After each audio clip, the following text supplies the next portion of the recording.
right. This is the first on HL metabolism. In this screencast, we're going to be looking at kind of what is a metabolic pathway, what are some examples of them, and then also how is energy involved in enzymes actually catalyzing a reaction. So this part's pretty basic. What you need to know is that metabolic pathways, because we know metabolism, right, is the sum of all the chemical reactions occurring in, living organisms. We've got thousands and thousands of different chemical reactions that are catalyzed by enzymes in our bodies. And often these chemical reactions don't just happen, kind of like just one little reaction, although those can happen. But we also have a whole bunch of what we call metabolic pathways, because we tend to not make really big jumps between a reactant or substrate and the product. So we tend to have a bunch of little changes here and there. And each one of those little changes of a substrate is catalyzed by an enzyme. And so that's the metabolic pathway.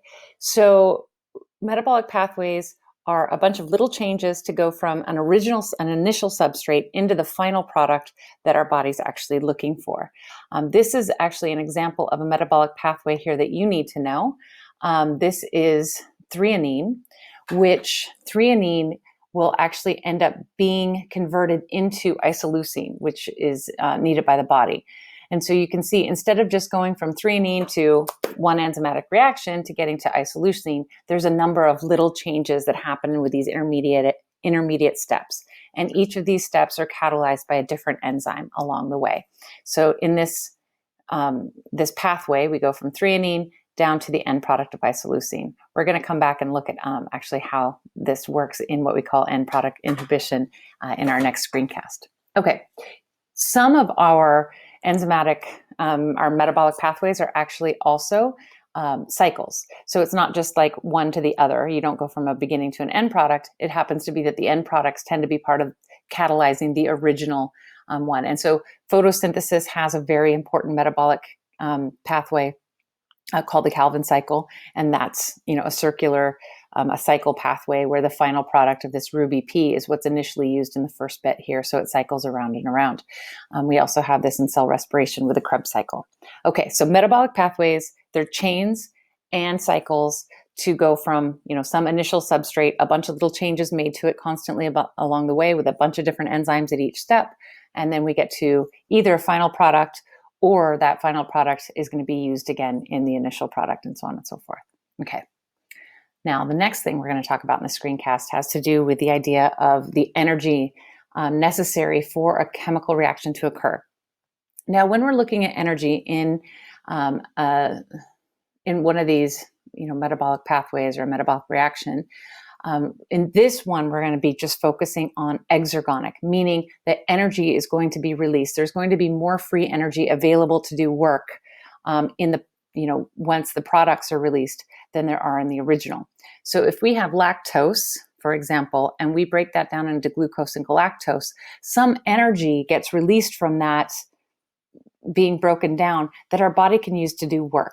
And it'll maybe use that, to make ATP, or can run, different chemical reactions. But in general, this would be an exergonic reaction, one where energy is actually released, and that energy can be harnessed to be able to do work in the body and cellular work. So to get this exergonic reaction to happen, for this lactose to break down, so this is our substrate and these are our products of glucose and galactose, it can happen spontaneously, but there's generally a certain amount of energy that has to go into the substrate for that reaction to actually proceed. So we've got to put a little energy into lactose to get it to break down into glucose and galactose. And that energy that we have to put into it is called an activation energy. So I'm going to show you on this next slide a graph that's kind of explaining this idea of activation energy and the energy that's in the substrates versus the products. All right, so this is the progress of the action. Here's the reactants or the substrates. Okay, so in this case, the substrate could be lactose. Could be lactose. And then we've got to put a little energy into it for that reaction to occur, that splitting into the final products of glucose and galactose. So this is the progress of the reaction. So we're moving from the substrate to the products. We got to put a little energy in the beginning for it to finally make its way to breaking into the products in our example of glucose and galactose. The amount of energy necessary to make that happen is something we call the activation energy. So we've got to put just enough to reach that activation energy, and then boom, the reaction will occur. We'll get the products, and that would be, in our example, as I said, glucose and galactose. Now, you notice this is on our y-axis. We have free energy is kind of here on our y-axis. So you notice that the reactants or the substrate has, in this case, because it's an exergonic reaction, the reactants actually have more energy in them than the products, because when we have lactose, there's some energy built up in that bond, in that glycosidic link between the glucose and the galactose to make the lactose. So there's a little extra energy here. And then once that bond is broken, some of that energy gets released. So this little bit called delta G, so the difference between how much energy is in the reactant and the products, the delta G is how much energy is available for the cell to harness to do work. So some energy gets released that the body could capture, or the cell could capture, to be able to do some cellular work. So this is how much energy is available, okay? So we've got our reactant energy. We got to put a little extra energy into that to get it to finally that reaction to move along. And then we get the products, which have less energy than the reactants, but the energy that got, moved out when that chemical reaction happened can be catalyzed to do work. Okay. So that's our change in energy that we can actually harness, our delta G. All right. So now what affects this, what can get these reactants up to their transition state, up to their activation energy? We know that if we speed up the molecules by raising the temperature, that can get them closer to the transition state, things like that. But a very, very important thing in our bodies is an enzyme.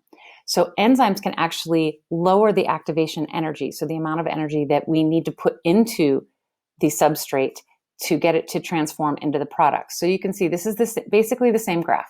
Here's the reactants, and this is without the enzyme. Here's the reactants, how much energy is in them, and then it has to get up to the activation energy, this one's without the enzyme, to be able to then progress for the reaction to finish, and then we get the products. And so here's our delta G, how much energy we have available to do work. Now, if you add an enzyme, though, what you're essentially doing is you are lowering the activation energy, because the enzyme, as we know, it works to orient things, to put a little stress on the bond, and it kind of helps that reaction speed up. So if you add an enzyme to the process, in our example, if we add lactase to lactose, then we are going to lower that activation energy. So it actually takes less initial energy to get it to then finally catalyze to turn into the products. So you need to be able to draw and label this graph showing what's happening with the energy in a reaction without and then with an enzyme, okay? And you can call the reactants a substrate. It's a synonymous essentially, but generally we use the term substrate when we're talking about enzymes. So when we go from the substrate to the products, that we've got to get up to the activation energy, and then finally down to the products, then what's available to do work. Now you notice the amount of energy that's available to do work is not different, whether that is an enzyme or not. So that's kind of cool. We need to put in less energy to get just as much energy out of it. So using an enzyme makes it much more efficient and more likely to happen.